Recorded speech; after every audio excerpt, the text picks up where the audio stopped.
Ujú. Ya, muy bien. Profesor, le concedo la palabra si tiene alguna pregunta acá. Ok, bien. Bueno, aquí se habló mucho de la síntesis de ácido úrico. No se mostró esquema, lo cual queda un poco medio abstracto, pero sabes que no importa tanto, pero sí podríamos profundizar un poquito en la parte final de la formación de ácido úrico. Si nos pudieras comentar, no sé si tendrá alguna diapo extra por ahí o si nos puede describir lo mejor posible la última parte de la formación, para no estar describiendo toda la vida ¿no es cierto?, de las bases úricas, sino que simplemente la última parte que tiene que ver con, em, con santina oxidasa y todo ese cuento. ¿Qué nos puedes contar de la formación de ácido úrico, Camila? Eh, La última parte más que nada. Porque pues, si no me equivoco teníamos inosina, hipoxantina, ¿cierto? Y de ahí sí, ácido úrico, ¿sí? Esa sí, última parte, hipoxantina, ácido úrico, esa parte quizás si pudiera dar un poco más de datos, características, algo dijiste digamos, de que se formaban especies reactivas del oxígeno. eh, ¿Qué pasa ahí? que existen las vías de GMP y AMP ¿Ya? que tienen una vía común. Ujú. Y ahí está la xantina, que produce la pérdida de un grupo fosfato, la pérdida de la unidad de ribosa y del grupo amino. Después en el AMP ocurre la pérdida del fosfato, posteriormente la desaminación y se pierde la unidad de ribosa, en ese orden. Y ¿Ya? ahí se forma la hipoxantina Ok. y es oxidada por la xantina por una enzima que es la xantina oxidasa y forma especies reactivas como el peróxido de hidrógeno. Disculpa, ¿es oxidada por la xantina o es oxidada a xantina, la hipoxantina? Eh, Esa parte es no la entendí oxidada muy bien. mediante la xantina, o sea, la xantina es oxidada mediante la enzima xantina oxidasa, si no me equivoco. Ya, sí, la xantina, Sí. es que son dos pasos ahí. Primero, la hipoxantina es oxidada por la xantina oxidasa a xantina, y la xantina a su Ujú. vez es vuelta, ¿no es cierto?, a xantina, por la xantina oxidasa, ¿no es cierto?, a ácido úrico, algo así era, ¿o no? Eh, sí, ahí se va a generar el ácido úrico por Ya, la degradación del GMP y el AMP. ok, o sea, hipoxantina, xantina, ácido úrico, en ese orden. Es que esa parte es re importante porque tiene mucho que ver con una enfermedad donde justamente digamos, o mejor dicho, el tratamiento de una enfermedad donde se acumula el ácido úrico, ¿ya? Ujú. ¿Qué pasa con la xantina oxidasa en la gota específicamente, donde tenemos elevados niveles, que me estoy adelantando un poco a las diapos, pero para que nos quede claro, porque esa parte del metabolismo es la que más nos importa acá, ¿ya? ¿Qué pasa con la xantina oxidasa? ¿Qué importancia tiene en el tratamiento de la gota? ¿Qué puedes contarnos? Lo que yo busqué era que eh, o sea, se acumula xantina oxidasa en la enfermedad de la gota. ¿Como una xantina oxidasa? O sea, ¿Segura? se acomoda, no, el ácido úrico en las articulaciones ¿Ya? y lo que yo encontré es que había un tratamiento con un medicamento que inhibe la oxidasa de la xantina, ¿Ya? ¿Y cómo se llama ese medicamento? alopurinol. Así es, el alopurinol. Y ese medicamento, como dices tú, actúa como un inhibidor, ¿cierto? ¿De qué tipo? No es eh, difícil de deducir si tú ves la imagen, ¿eh? El alopurinol. eh, ¿Qué dicen los demás? Si es que no ayudar a su compañera. Es cosa que lo googleen, lo van a encontrar. Sí. ¿A qué se parece el alopurinol cuando uno ve la estructura?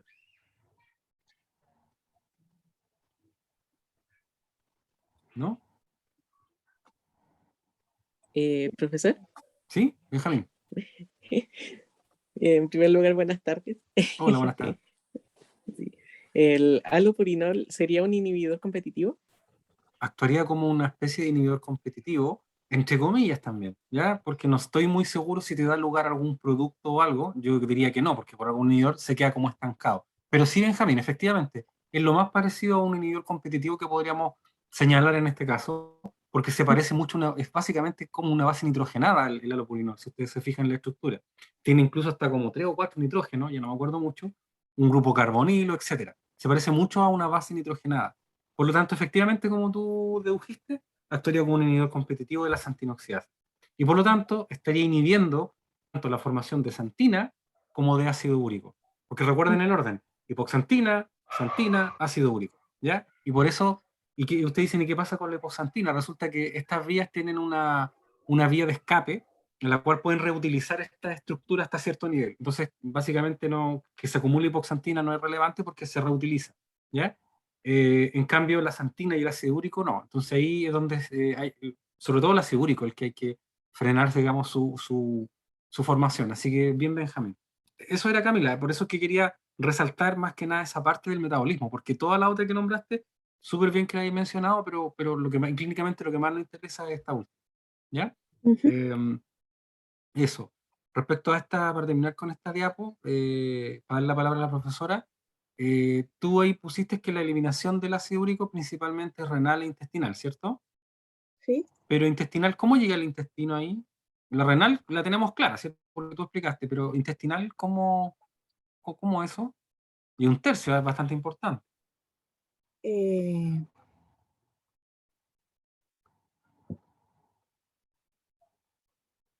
mm, es como el proceso de la uricólisis, Uricolisis, no conozco ese proceso, Camila. ¿no? No, uricolisis. Eh, Se supone que es la tercera parte del urato eliminado de ¿Ya? A10.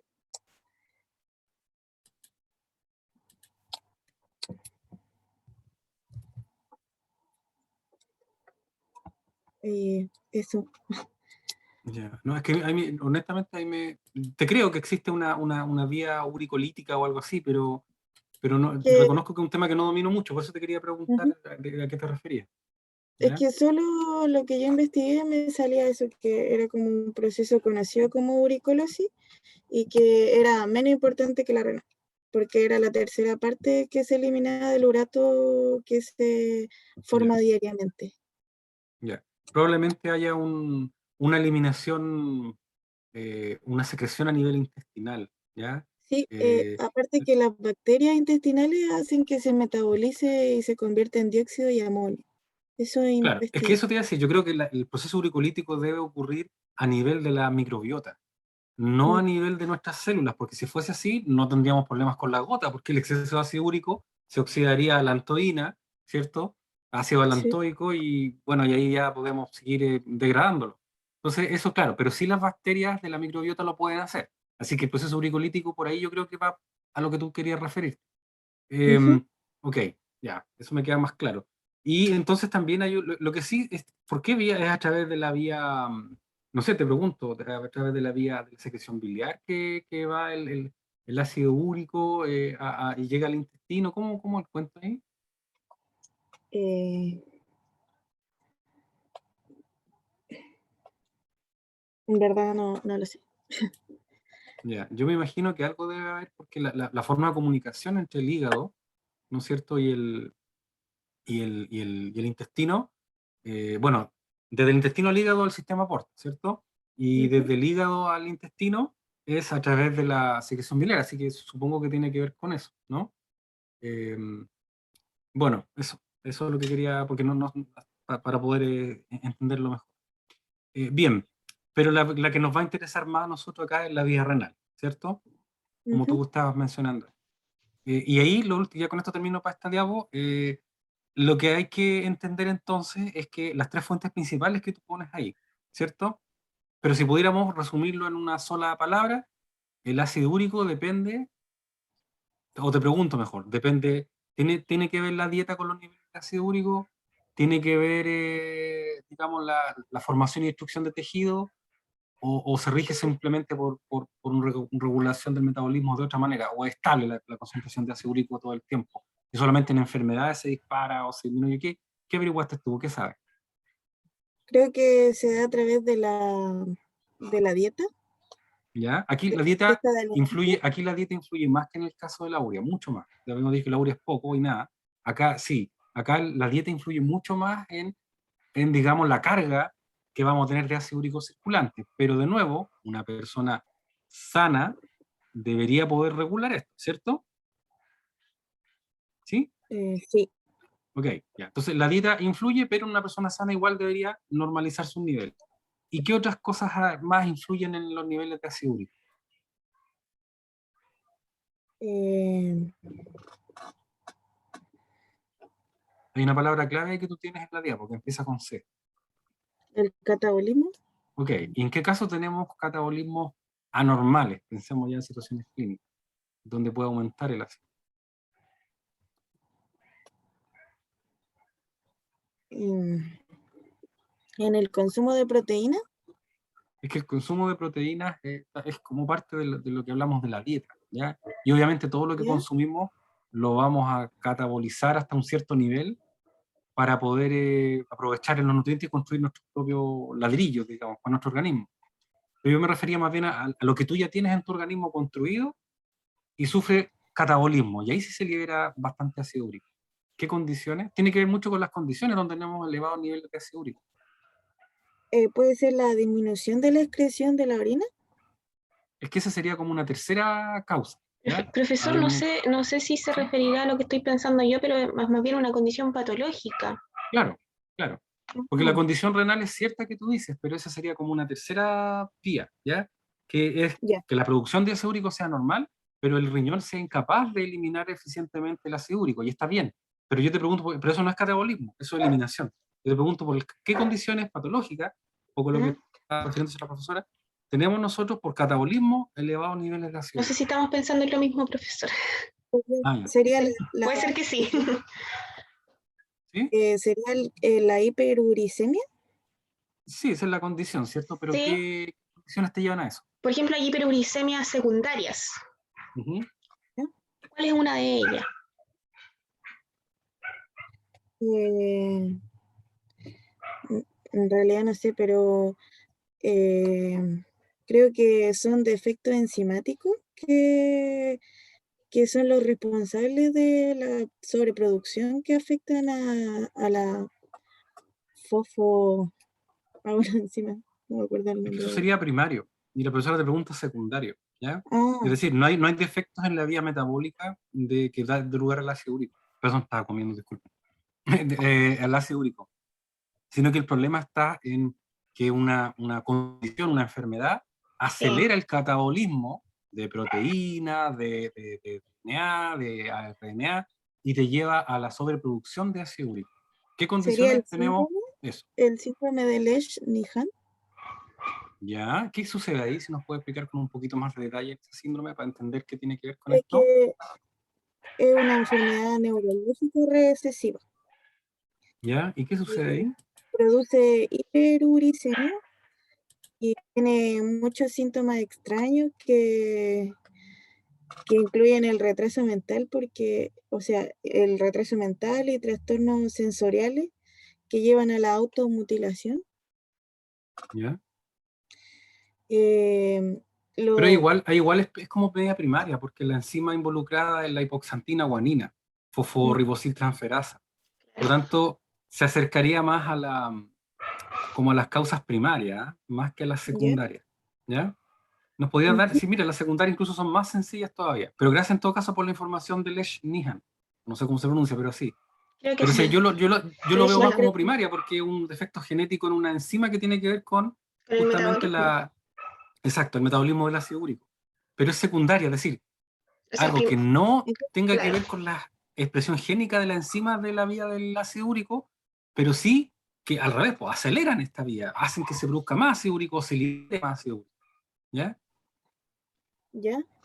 Sería la gota, ¿Ya? ¿Y qué sucede en la gota? que ahí hay mucha cantidad de ácido úrico que se puede encontrar en sangre o precipitado. ¿Ya? ¿Y las causas de gota? Las causas, Sí, porque si ¿O siempre hereditaria o siempre secundaria? Eh, puede ser una consecuencia de otra enfermedad igual. Claro, puede ser genética o primaria o puede ser secundaria a otra enfermedad. Entonces, más bien la gota sería como una especie de síndrome con elevados niveles de ácido úrico, ¿ya? Donde suceden estos Ujú, problemas a nivel particular que tú mencionabas, ¿ya? Pero por eso sí. mismo, supongamos incluso ya, pongamos lo más sencillo, en el caso de gota secundaria, ¿qué enfermedades te pueden llevar justamente a padecer de gota secundaria? Y ahí responderíamos en gran parte la pregunta que estamos, ¿cómo podemos tener ácido úrico elevado secundario a qué? En una nefropatía, así como una acumulación de cálculo No, renal, no es la ¿no? principal, no, al revés, eso más bien es al revés. Puede ser producto de una gota no tratada, ¿ya? Pero ¿qué Ah, cosas pueden desencadenar una gota secundaria? Son enfermedades crónicas normalmente, pero sí, enfermedad renal podría ser, ok, podría ser, sí. Pero de sobreproducción, sobre todo, de catabolismo, ¿no? eh, Mira, no, no sé. diabetes, ¿ya? Ah, Diabetes, síndromes metabólicos, ya. obesidad, Hipertensión, anemias hemolíticas, ¿ya? sí. Hay hemolíticas severas como la drepanocítica, la sickle cell, esa que tiene forma de media luna, los glóbulos rojos. Leucemia y casi cualquier tipo de cáncer, ¿ya? En esos Sí. casos tú puedes Ya. tener grandes cantidades, mucho catabolismo, destrucción de tejido y gran liberación de ácido úrico, ¿ya? Ujú, Eso. Profesora, disculpe, me alargué un poco. Sí, ahí aportar a lo que dice el profesor, que se observa mucho en diferentes tipos de cáncer, se ha reportado principalmente en diferentes tipos de leucemia, esta hiperuricemia secundaria, y también secundaria a tratamiento quimioterapéutico, porque eso también va a aumentar mucho la lisis celular, y se Ujú. usa la medición de ácido úrico, se puede usar como monitoreo en el tratamiento quimioterapéutico para modificar las dosis y todo eso, porque Ok. obviamente valores muy aumentados de ácido úrico también pueden ser perjudiciales, por lo tanto tampoco se quiere llegar a eso. Entonces, resumiendo, causas genéticas primarias, causa falla de la eliminación a nivel renal, que también puede ser parte de una consecuencia secundaria, y finalmente secundarias a exceso de catabolismo por cánceres, ¿cierto? Enfermedades crónicas desgastantes como la diabetes, ¿cierto? Síndrome metabólico, obesidad y anemia, ¿ya? En general así resumiendo, eso. Sí, sigamos, no sé, profesora, seguimos. Sí, sí, sigamos para que no nos atrasemos.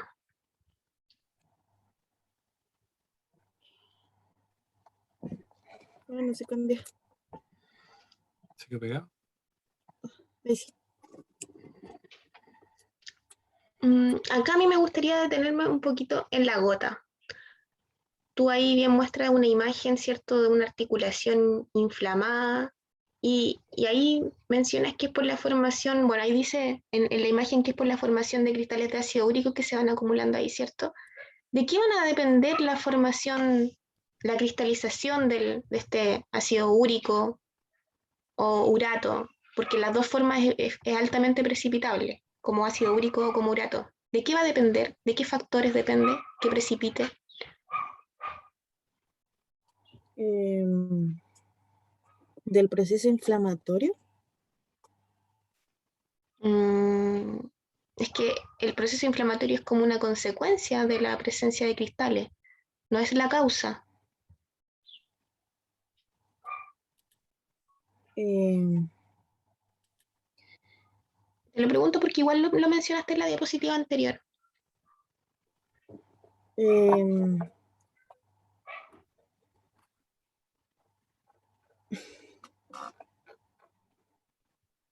por la acumulación del ácido úrico. Mira, ¿por qué es más frecuente que encontremos la manifestación de la gota en las extremidades del cuerpo, no sé, manos, pies, más que en otras partes? em, porque Ahí respondí Sebastián alguien. Castro pregunta por temperatura. Sí, correcto. En la diapositiva anterior tú lo tienes. Es muy dependiente ah, de la temperatura. A bajas temperaturas tiende a precipitar más. Y como las extremidades ya, están más expuestas a la temperatura, se observa esto. Y también lo podemos observar en la orina, no sé si lo vieron en la mañana, la formación de cristales de ácido úrico o de urato amorfo, ¿cierto? Van a aparecer con mucha mayor intensidad cuando refrigeramos la orina, ¿ya?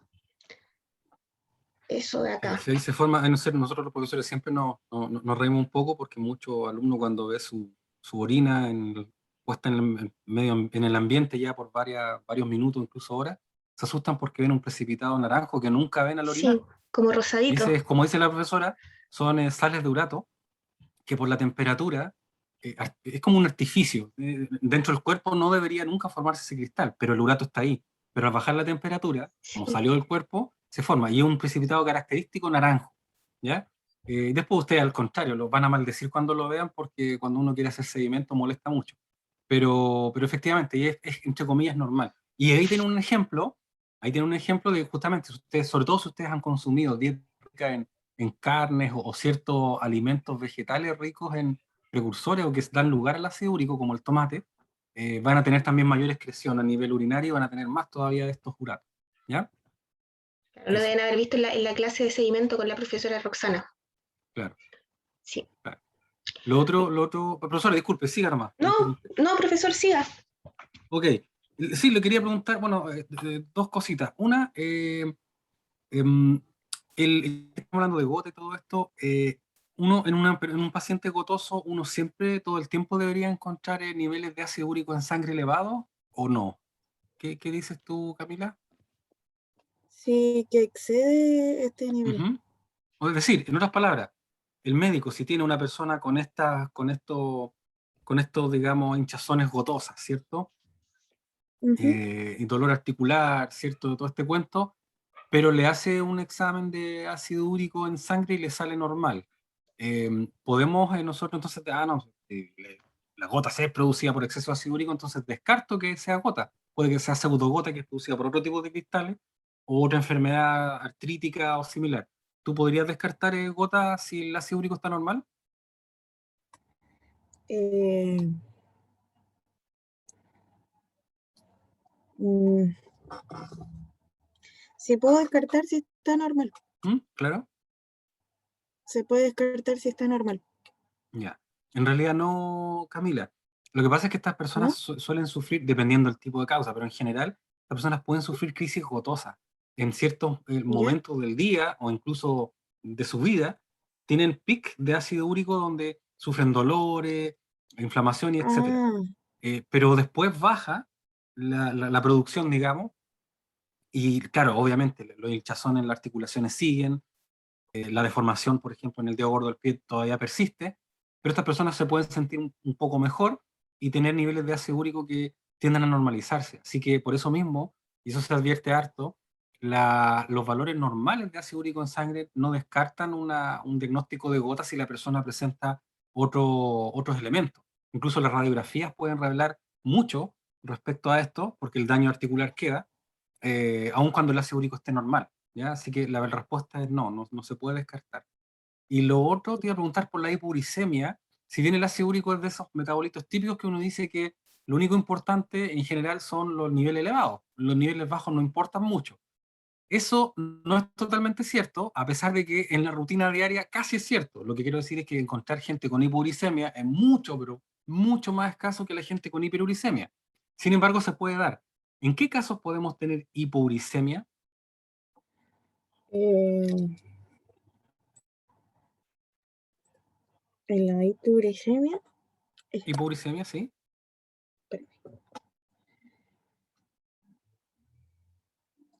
es cuando, es que es como un déficit hereditario.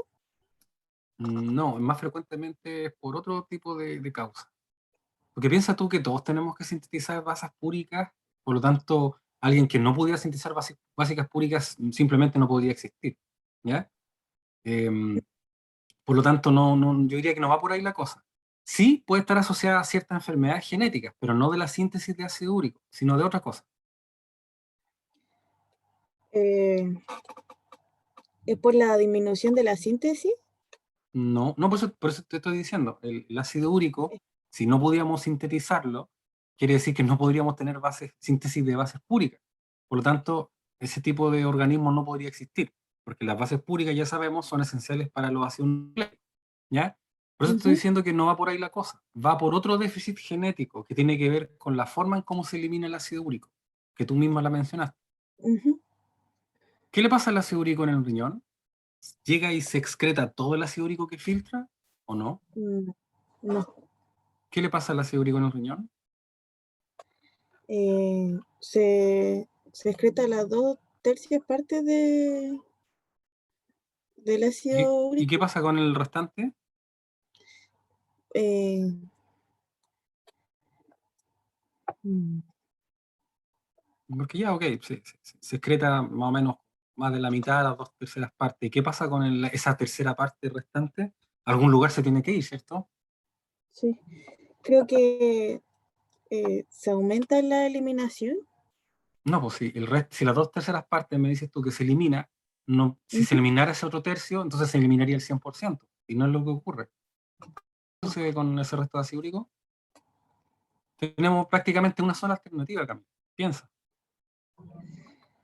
Eh, Precipitan, ¿o no? No, si precipita dentro del riñón tendrías problemas serios. Se reabsorbe como propone Maite, exactamente. Por lo tanto, y ahí también quiero volver a mencionar lo que pasaba con la urea. Uno viene y considera esto como metabolito de desecho, y es cierto.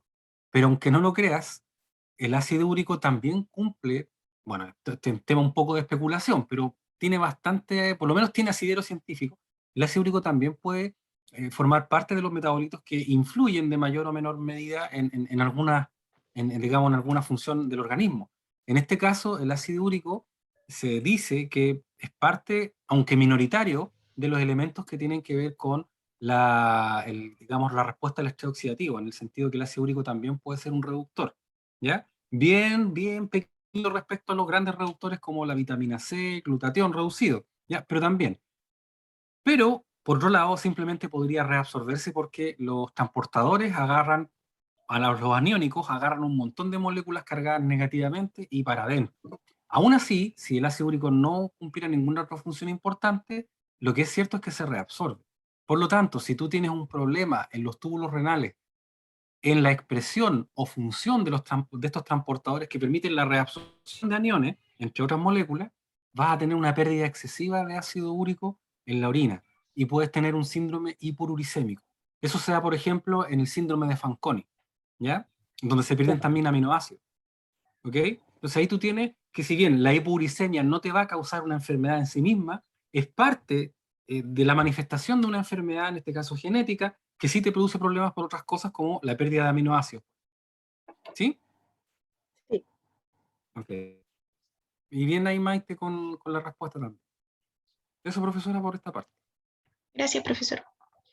Bueno, acá solamente para que avancemos rápido, destacar que al igual que la urea, aquí también podemos medir ácido úrico aislado en orina. De la misma manera lo vamos a informar por litro, ¿ya? Cuando no tenemos la diuresis, y también se puede medir en sangre a partir de plasma, ¿ya? Pero siempre y cuando no sea un tubo con fluoruro, porque también va a ser un inhibidor de la uricasa el fluoruro. Eso. Avancemos para que...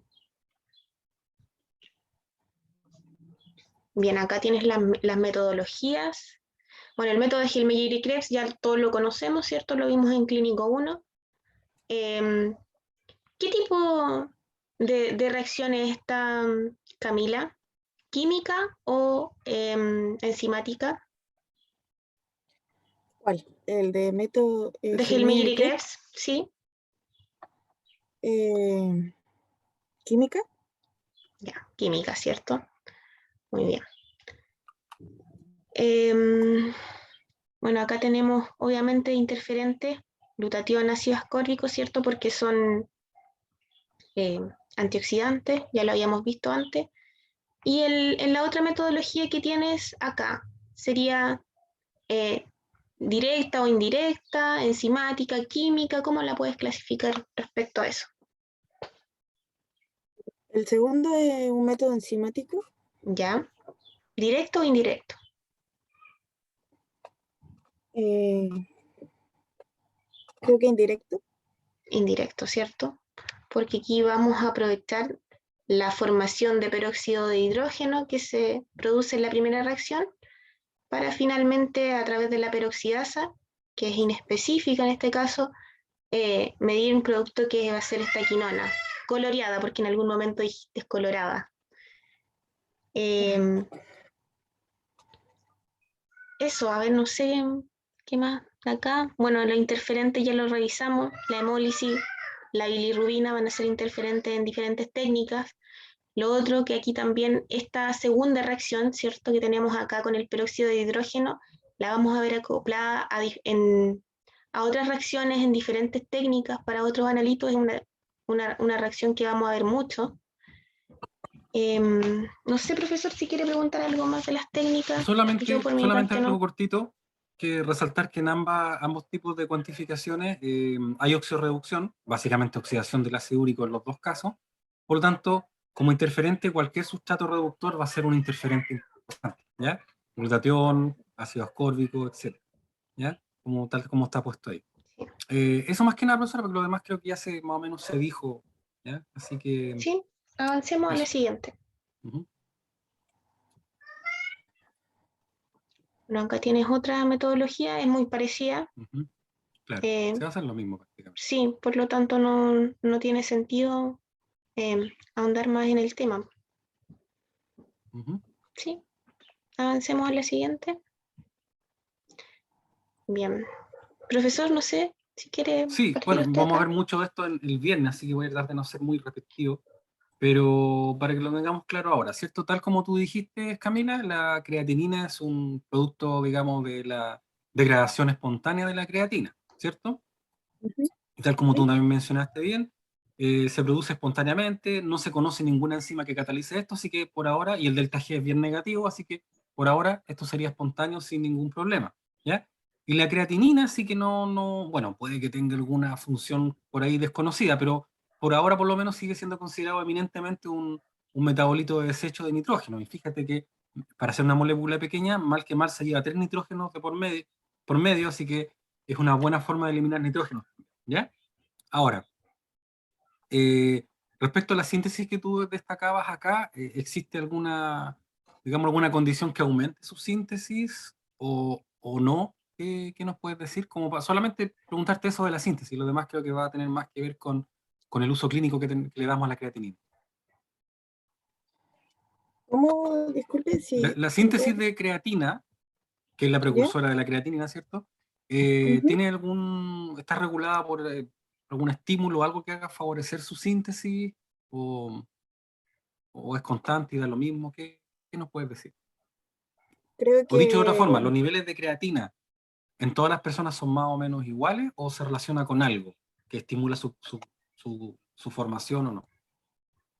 creo que a nivel muscular se estimula. Ya, claro, tiene que ver con la masa muscular. ¿Ya?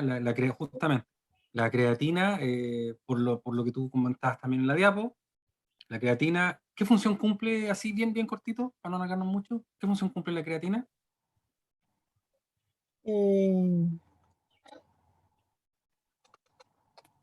eh, en el organismo, ¿Sí? La creatina, no la difunde, creatinina, la creatina. eh,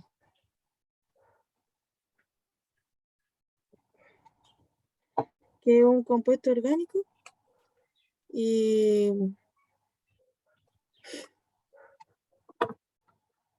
Sí, que de hecho lo dijiste, Camila. Lo que pasa es que quizás hay que tener más, o ensayar quizás un poco más para que tú puedas responder básicamente lo que ya dijiste, si en el fondo es para aclarar puntos. Mira, la creatina, como tú tienes ahí, puede captar el fosfato del ATP y se forma fosfocreatina, que es un compuesto altamente energético, que de hecho vimos también el semestre pasado. Por lo tanto, eh, ujú, es un reservorio, tú me lo dijiste, un reservorio energético. En Después el esa fosfocreatina músculo. vuelve a creatina y vuelve a formarse ATP. Y simplemente con ello estamos evitando que la célula tenga un exceso de ATP, ¿no es cierto?, todo el tiempo, lo cual atenta justamente contra el funcionamiento. Recuerden que hay vías de transducción de señales en las células que son súper importantes, la relación ATP, ADP, AMP. Entonces, si tenemos gran cantidad de, digamos, de sustratos para poder oxidar y formamos, al final, ustedes saben, todo lo que es la glicólisis, la parte del ciclo de Krebs, etcétera, vamos a tener mucho ATP si es que no regulamos esto. Entonces, sobre todo en tejidos que requieren grandes cantidades de ATP en ciertos momentos, de forma súbita, la creatina funciona como un buffer, ¿ya?, de energía que te va a disminuir y te va a dejar ADP disponible para poder seguir, que la glicólisis siga su curso, ¿cierto? Y te lo va a almacenar en forma de fosfocreatina, que te la va a devolver en cuanto se necesite, ¿ya? Por eso es que la creatina es tan frecuente, aparte del músculo esquelético. ¿En qué otros tejidos, Camila? Tenemos harta creatina. ¿Perdón? Creo que en el hígado. Sí, pero hay más que nada tiene que ver con dónde se sintetiza, La ¿ya? función Pero dónde se almacena cerebral. principalmente. Cerebro, y creo que falta uno más que es parecido Sí. al... Tiene que ver también con la medición de la enzima creatinquinasa, que se Claro. mide mucho ahí también. En el ¿Qué músculo. otro músculo? ¿Qué ¿Qué otro músculo? músculo? Léxico. No, pues El sí se lo músculo es el mencionaste. ejemplo que estás dando. ¿Qué otro Claro, músculo? que no para nunca, excepto cuando uno se muere. Músculo cardíaco, ¿no? Músculo Músculo cardíaco, cardíaco. hay un Ahí es súper montón también, importante. ¿ya? Ok, bien, eso, esta parte con respecto a esto, profesora. Después yo creo que voy a preguntar más cosas respecto al clearance o a la función ahí clínica. Sí, yo también quería preguntar con respecto al clearance. ¿Por qué la creatinina podemos usarla como un indicador, ¿cierto?, para calcular la tasa de filtración glomerular? ¿Qué característica tiene que tener un compuesto o un analito para que nos sirva para, para poder hacer este cálculo de la tasa de filtración glomerular? ¿Y por qué podemos usar la Cambio creatinina? Sí, cámbiala, ¿no? ya. Tiene que ser un marcador que filtre libremente, ¿Ya? que no se una a proteínas plasmáticas, que no se metabolice, ni se reabsorba o secrete y no afecte la función renal. Además de no ser tóxico y que pueda ser posible detectarlo en el laboratorio. Ya. ¿Y la creatinina cumple con todos estos requisitos? Eh, en, en ciertos ¿A pasos sí, cabalidad? pero no. La inulina es como el gold estándar de los Ya, marcadores. ya, muy bien. La inulina es el gol estándar, ¿cierto? Pero acá vemos lo que decíamos la semana pasada cuando le estábamos explicando, ¿cierto? Lo que era un método gol estándar, eh, que no siempre el método gol estándar va a ser el que más se usa en el laboratorio, ¿ya?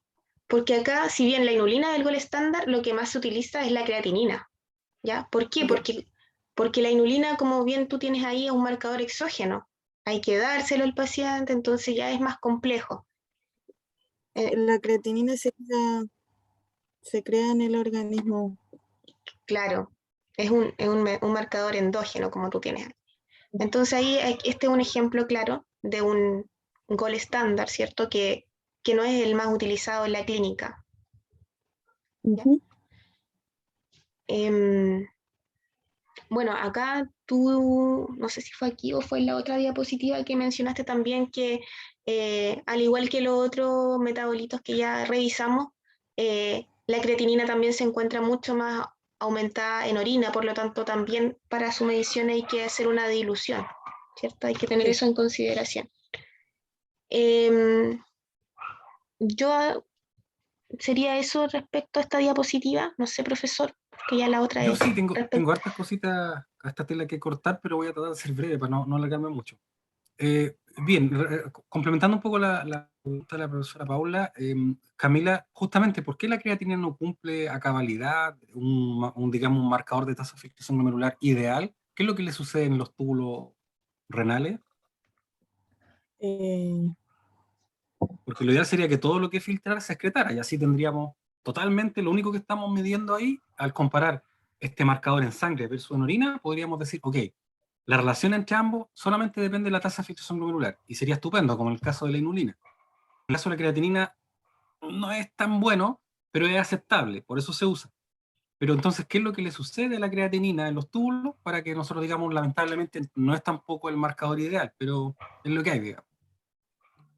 eh, Es que Son dos fenómenos y están puestos en tu dibujo. en la reabsorción y la secreción, Correcto. Ahora yo te pregunto, si un marcador no se secreta, pero sí se reabsorbe en forma importante, la tasa de filtración glomerular a la que va a dar lugar va a tender falsamente a estar aumentada o disminuida. Si se reabsorbe. eh, se disminuye. O sea, ¿Ya? aumenta a medida que disminuye la filtración glomerular. Claro, piensa de la siguiente manera. Yo siempre eso lo voy a sacar comparando lo que hay en sangre versus lo que hay en orina, ¿cierto? La tasa de filtración glomerular tiene que ver con el aclaramiento de esta sustancia, es decir, cuánto filtro y excreto de lo que estaba en sangre, y por tanto aparece en orina. Por tanto, si estoy reabsorbiendo, ¿cierto? Y estoy considerándolo un marcador ideal, voy a caer en el error de que al reabsorberse va a volver a aumentar, va a volver a la sangre. Por lo tanto, la relación sangre-orina va a tender a ser más alta de lo que debería, y por lo tanto voy a estar subestimando la tasa de filtración glomerular, ¿cierto? Así que Sí. anduviste bien, cerca, pero faltó más explicación, pero bien. Y al revés, ¿qué pasa si se secreta? ¿Qué va a pasar con la tasa de filtración glomerular? ¿Va a aumentar? El cálculo va a aumentar falsamente, ¿ya? Porque se va a Sí. estar secretando. Y a mí me interesa lo que pasa del glomérulo a los túbulos y de ahí a la orina, no lo que entra y sale a través de los túbulos, ¿ok? Sí, eso hay que Súper. tenerlo súper en cuenta. Otra cosa re importante, ayer, por eso aquí digo que bueno que lo mostró, porque ayer justamente con la profesora Roxana estábamos viendo que en general, las proteínas no, así, casi matando mosca a cañonazos, la verdad, dijimos que las proteínas no se filtran, pero sabiendo que sí hay algunas que sí lo hacen, ¿ya? Y aquí tenemos un claro ejemplo de que una proteína que sí filtra por el glomérulo, ¿ya? Y es la cistatina C. Es súper interesante esta proteína. ¿Qué nos puedes contar de ella? Que es una proteína de bajo peso molecular Ajá, y se sintetiza de forma constante en la célula nucleada ya, y que se filtra a nivel glomerular y se reabsorbe, se cataboliza y en su totalidad por las células de los túbulos, correcto. ¿Y por qué se podría eh, usar como marcador de tasa de filtración glomerular? porque tiene como ventaja una ausencia de interferencia en las proteínas séricas, Ujú, la bilirrubina. Se ve, aparte que se ve poco influida por el sexo o la masa muscular ya, o la ingesta de proteínas. ya. ¿Y cuál es la relación que tiene con la tasa de filtración glomerular? Cuando aumenta, disminuye, ¿qué pasa? em, eh, Genera para evaluar la función renal, no sé, es útil. em, no sé, en verdad. Ya. Yo tengo entendido que esta es, como tú decías, es metabolizada en los túbulos, por lo tanto prácticamente no hay reabsorción. Eso ya es algo bueno. Lo malo es que tenemos muy poquito finalmente en orina, pero si eres capaz de medirlo, podría servirte comparando con lo que hay en sangre para establecer la tasa de filtración glomerular, ¿ya? Y ¿Sí? lo otro bueno es que justamente cuando hay daño, siempre que no haya daño tubular renal, pero sí, digamos, haya daño a nivel del glomérulo, podrías empezar a retener esta cistatina C en sangre, por lo tanto te sirve como, y se ha propuesto como marcador de la tasa de filtración glomerular, ¿ya? Sin embargo, su determinación como es una proteína tiene que ver con ELISA, con enzima inmunoanálisis, con radioinmunoanálisis y otros que son siempre más caros que la determinar creatinina, por lo tanto, es una de las razones por las cuales la cistatina C todavía no ha logrado imponerse como método, digamos, más frecuente, ¿ya?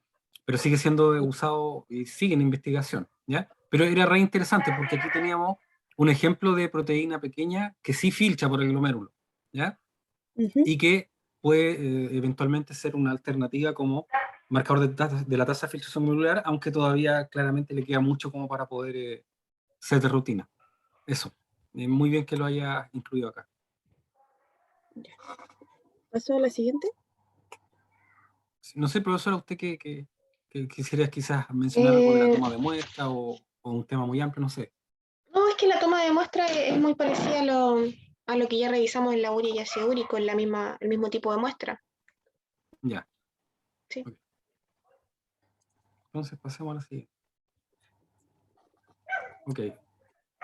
Esto lo vamos a ver más en clase, pero solo destacar que en la determinación clásica de tasa de filtración glomerular, fíjense ustedes en la fórmula, está la creatinina en orina arriba, multiplicado por la diuresis, es decir, la cantidad o volumen de orina de la persona en 24 horas. Esa creatinina en orina también es de una orina de 24 horas, claramente, partido por la creatinina en suero, multiplicado por 1440. ¿De dónde sale ese 1440, Camila? Son los minutos del día, de las Claro, 24 horas. correcto. ¿Ya? Y posteriormente, y ahí te sale el clearance. ¿Cuál es lo demás no quiero, insisto, a menos que la profesora quiera, pero yo no quiero profundizar mucho porque lo vamos a ver más en clase, entonces, ¿para qué vamos a estar repitiendo todo? Pero Yo, sí, profesor, no, bueno, sí, terminé la idea y después hago mi sí, no, intervención. lo que yo le iba a preguntar es, ¿cuál es la unidad del clearance, el valor que te arroja? Supongamos que te arroja, no sé, 90. ¿Cuál es la unidad del clearance? Creo que miligramos por decilitro.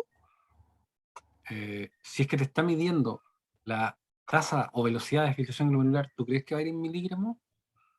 No, en ml. ml minuto. Y de hecho tú lo tienes arriba, Sí, DGF, en minutos. como Sí, velocidad, que son ml tasas. minutos.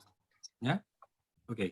Profesora, por favor. Sí, yo suelo mencionar algo aquí para que lo sepan, qué es lo que se usa en la clínica.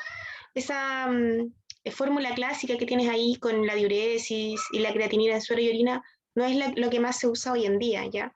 Porque tiene la complejidad de que necesita la orina de 24 horas, el peso del paciente, ¿cierto? La estatura, eh, que es algo más difícil de obtener, y lo que más se usa, según tengo entendido, es MDRD4, ¿ya? Ya que no requiere, en este caso, la diuresis, tampoco el peso, ni la estatura del paciente, solamente la edad, ¿ya? Y usualmente ya no se pide, debido a esto mismo, la creatinina en orina.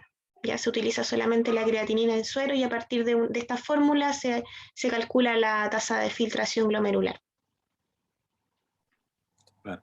Aunque nosotros los ejercicios vamos a seguir usando bastante esta original Sí, porque es como lo ideal, ¿ya?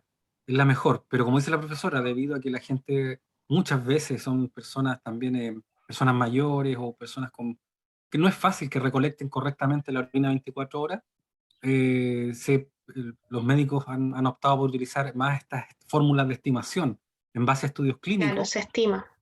claro, donde salen estas... y funcionan, ¿ah? Siempre y cuando se respeten a ciertos límites. El problema de estas estimaciones solo por cálculo es que cuando uno se da más hacia los extremos, tiende a perder un poco de fiabilidad. Pero en términos generales, lo bueno, y por eso siguen usando, es que si la persona tiene un daño renal muy importante, normalmente estas fórmulas te van a acusar eso, ¿ya? Se sacrifica un poco de precisión en el resultado más, o mejor dicho, exactitud en el resultado, producto en favor de poder facilitar la determinación.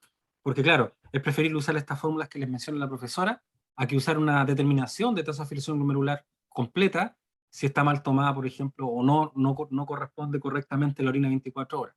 ¿Ya? ¿Ok? Y lo otro, recalcar que la fórmula de Schwartz se utiliza, creo que lo dijo en todo caso Camila, misma, te lo pregunto, la fórmula de Schwartz, ¿en qué grupo específicamente se utiliza? En niños, Sí, es en una fórmula de personas. cálculo pediátrico. Sí, ¿Ya? Eso. Lo demás creo que lo vamos a ver más en clase, por tanto, sí. Creo que queda la última de las técnicas, ¿o no? Sí, sí. ya. Bueno, acá tú mostraste, ¿cierto?, la reacción de Jaffe, que es la que más se usa para medir creatinina. Bueno, acá tenemos una metodología directa, ¿cierto?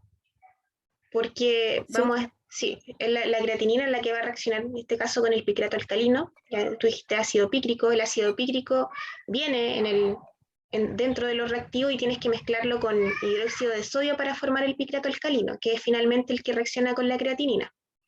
Y también lo mm, mencionaste ahí y es súper importante que esta técnica tiene muchos interferentes, ¿cierto, Camila? ¿Nos podrías mencionar cuáles son y cómo afectan en la medición?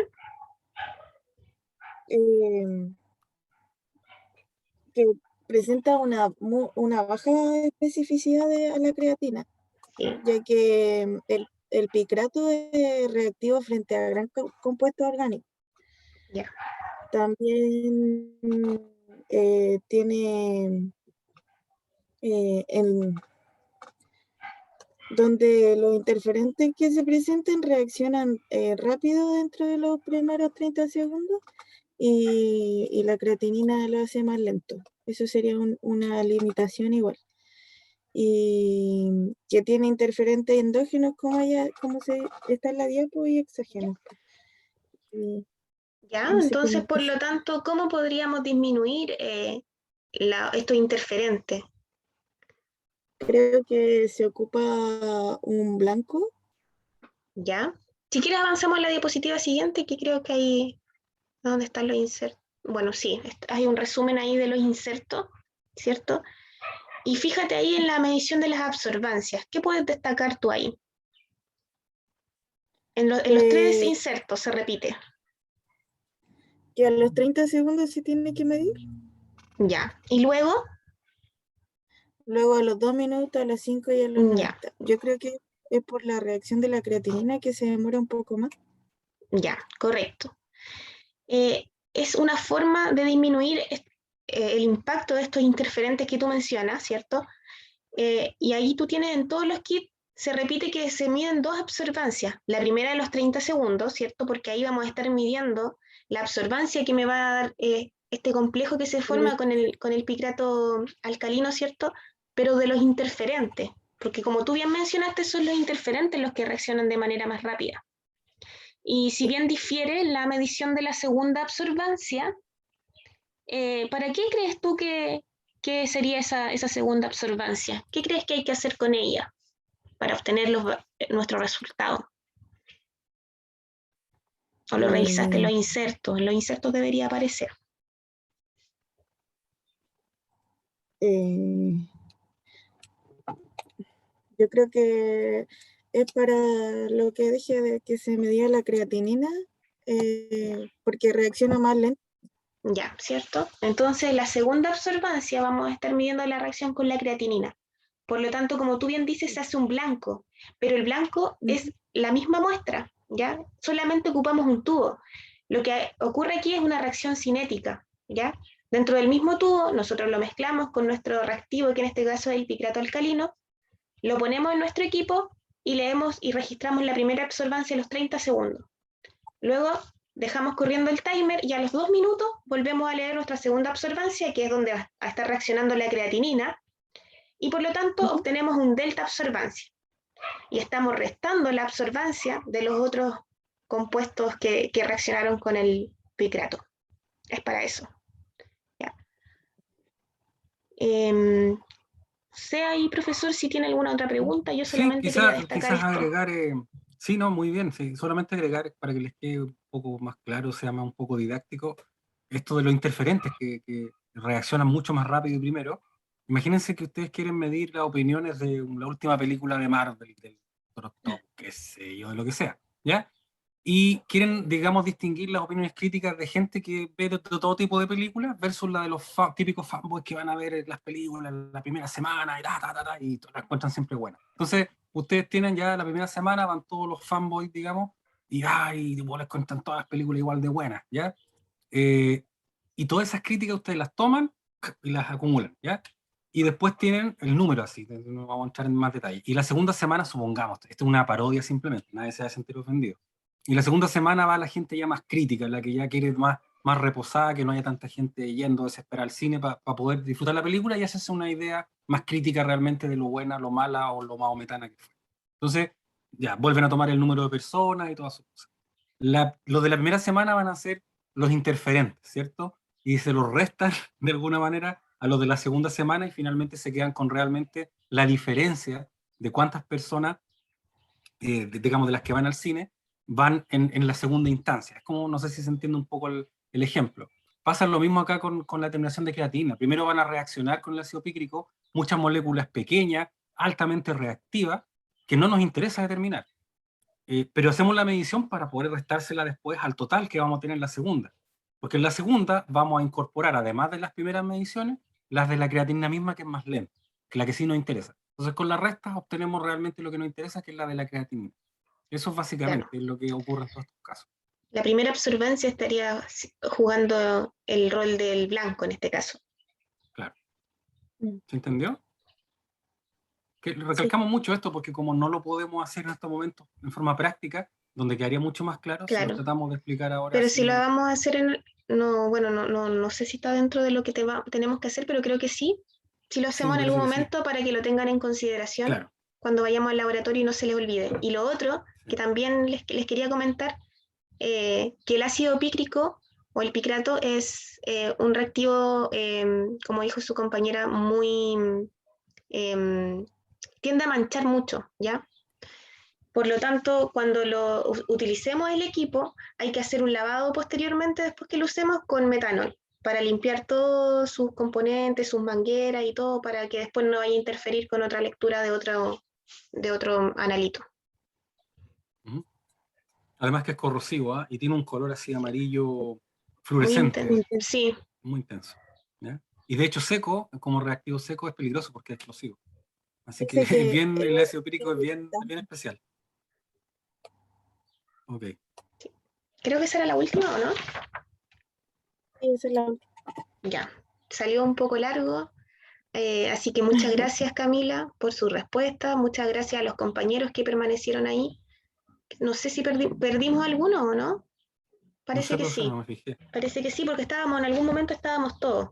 Deberíamos haber sido 25. Así que, bueno, los que permanecieron atentos ahí les damos las gracias.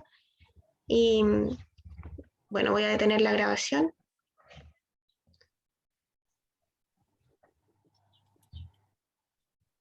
Digo de repente tanta cosa, profesora, se me olvida que